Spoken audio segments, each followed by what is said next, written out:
Level 3, English exam, article, X now, extreme sports at a standstill.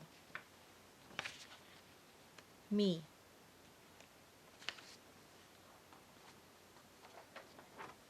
Extreme snowmobilers.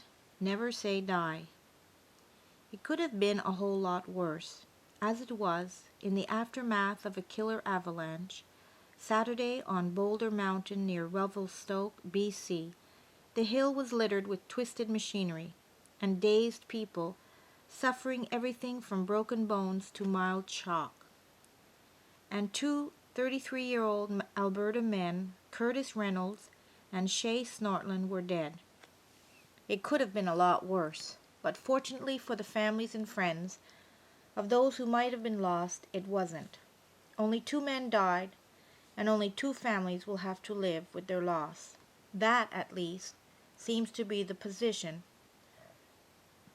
of some of the sled heads who witnessed Saturday's tragedy in person, and the position taken by most extreme snowmobilers who only saw the event on the evening news while relaxing comfortably at home.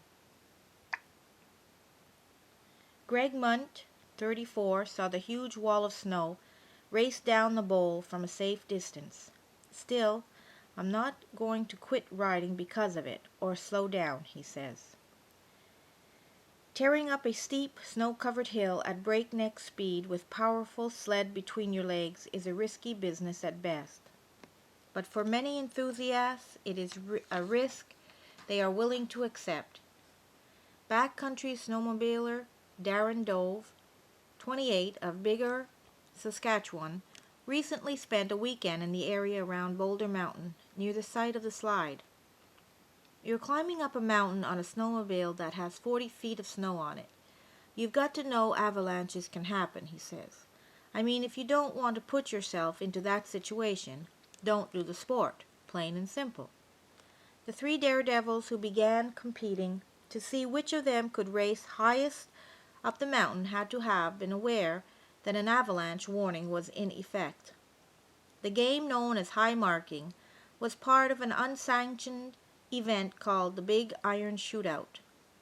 The noise and vibration from their game knocked the snow loose, and the momentum of the initial slide gathered greater speed and more snow before smashing into the 200-strong crowd below.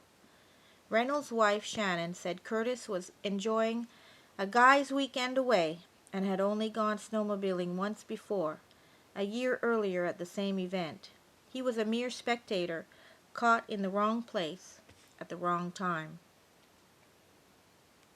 We have lost someone who was loyal, compassionate, loved life, and was very devoted to his family and friends, she said in a statement. Mike Harker, a close friend of the 2 Alberta men, said Snortland was standing at the top of the hill. No one is to blame for what was a natural disaster, Harker says. Rescuers initially thought that many more people, including children, were buried under the 10-meter thick pile of snow. Everyone who was able immediately began digging for the survivors, and they were soon joined by search and rescue teams with dogs. Survivors are crediting the quick work of rescuers for their lives, but they are also crediting the high-tech safety gear they were wearing when disaster struck. And it is just that technology that convinces daredevils to keep on pushing the envelope. Brandon Mears works at a powder peat snowmobile rental shop in Revelstoke. They're going to keep doing it, he says. They're always going to be all the guys who throw on all the gear and have a lot of money. Their riding basically show off their sleds. For those who have the money to spend, there are GPS beacons and tracking devices that, when pushed, instantly alert rescue centers and family members that the wearer is in trouble. There is also a variety of high-tech probes and portable shovels to locate and dig victims out. And there are avalanche packs with ripcords that release giant inflatable wings to float the wearer to the top of the snow.